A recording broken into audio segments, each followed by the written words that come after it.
કે હું આ છે એ હળવદ અને ધાંગધ્રાની બોર્ડર છે, મારો આ એક પગ છે ને એ હળવદમાં છે. હળવદની જંત્રી 2011 પ્રમાણે 11 રૂપિયાથી 21 રૂપિયા, હું ભૂલતો ના હોઉં તો, કદાચ ભૂલ હોય, બરાબર છે. આગળ ધાંગધ્રામાં આવો, આમ કરીને આમ પગ મૂકો, આ હેઠો છે, આ હેઠો ક્રોસ કર્યો, આની પર પગ મૂક્યો તો આની જંત્રી 86 રૂપિયાથી લઈ અને 98 રૂપિયા સુધી. હવે એને 2021માં ડબલ કરો અને ત્યાર પછી 4 વર્ષના દર વર્ષના 40% લેખે મલ્ટીપ્લાય કરો એટલે લગભગ 290 રૂપિયા કે 300 રૂપિયાની આસપાસ અહીંની જંત્રી થાય છે. અને ત્યાંની જંત્રી છે એ લગભગ 86 કે 87 રૂપિયાની આસપાસ થાય. હવે જોયા જેવું એ છે કે ત્યાં 86 રૂપિયા છે, એ 945 રૂપિયા તમે આપ્યા. 919, 945, 985, ટૂંકમાં 900 થી 1000 રૂપિયાની વચ્ચે આપ્યા. અને જ્યાં જંત્રીનો દર 300 રૂપિયાની આસપાસ છે, ત્યાં તમે 350 રૂપિયા 400 રૂપિયા આપો છો. ભૂલ નથી થતી ને મારી? હવે આવું નવું બીજું એ સમજવા જેવું છે. આ જ લાઈન એટલે જ્યાંથી કચ્છમાંથી નીકળે 765 કેવીની લાઈન, એ લાઈન આમ બનાસકાંઠા થઈ, વાવથરા થઈ અને ગુજરાતની બોર્ડરનું ખેતર ક્રોસ કરી અને રાજસ્થાનમાં પગ મૂકે એટલે માર્કેટ ભાવના 4 ગણું વળતર. શું કામ? કે 2025માં રાજસ્થાન સરકારે 2013ના જમીન સંપાદનના કાયદા મુજબ કાયદો કરી નાખ્યો, એસઓપી બનાવી દીધી, માર્કેટ ભાવના 4 ગણું વળતર આપવાનું. ગુજરાત સરકારે 2017માં પરિપત્ર કર્યો, પહેલો ખેડૂતોને જંત્રી ભાવના 4 ગણા આપવા. એમાં કોરિડોરના કેટલા હતા? 7.5%.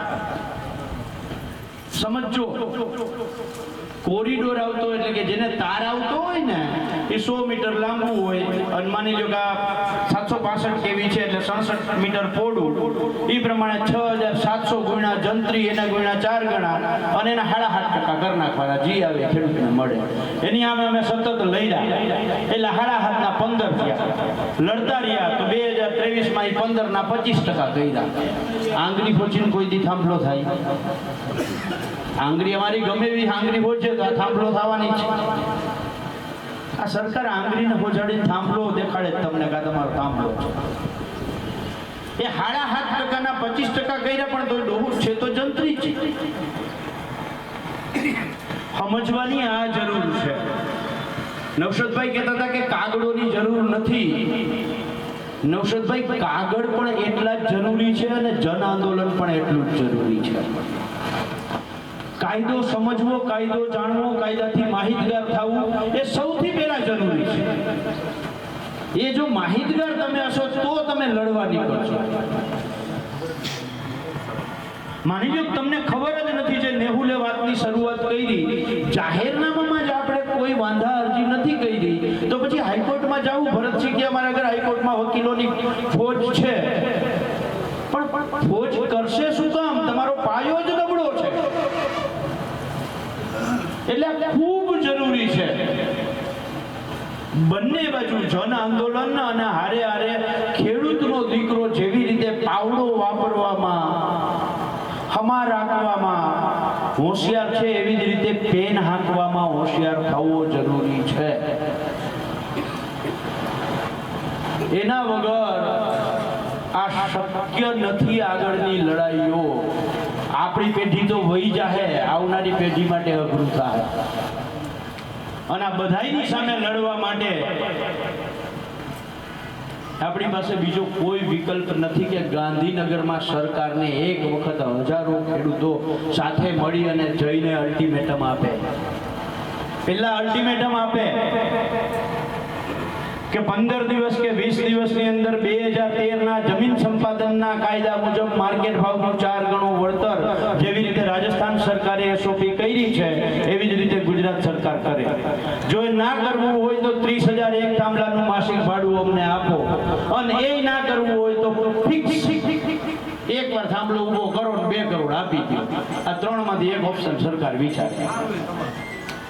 હારું ઈશ તમારું, તમે નક્કી કરો. કહી દેવું ને સરકારને. એટલે આ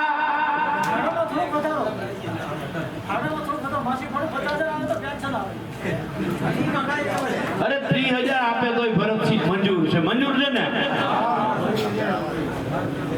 એટલે આપણે પહેલી વસ્તુ જો સામૂહિક રીતે માત્ર કોંડ એક નહીં, કોંડ એક ધારે ને તો મને ખબર છે 5,000 માણસો અહીંથી નીકળી શકે. લાલજીભાઈ, મેં કોંડનો અભ્યાસ કર્યો છે. કોંડ એક આ ગામ છે ને એ લગભગ ભારતનો સૌથી મોટો ખેતીમાં રકબો છે. 9,744 હેક્ટર જગ્યા આ ગામની ખેતી લાયક છે. એનો તમે વીઘામાં ગણો તો 60,900 વીઘા થાય છે. આ ગામ સૌથી વધારે પિયત વાળું આ ગામ છે. સૌથી વધારે ગુજરાતનું સૌથી મોટું અને સૌથી વધારે પિયત વાળું આ ગામ છે. અને આ જ ગામની દુર્દશા જુઓ કે કલેક્ટરે જે હુકમ કર્યો છે બિન પિયતનો કર્યો છે. બરાબર છે ને? અને એ કલેક્ટરે આ બધા કહે છે ને, તમને કહેતા હતા ને કે હુકમ રદ ન થાય. કલેક્ટરે કરેલો હુકમ રદ ન થાય આવી કંઈક વાત તમારી આગળ આવી હતી.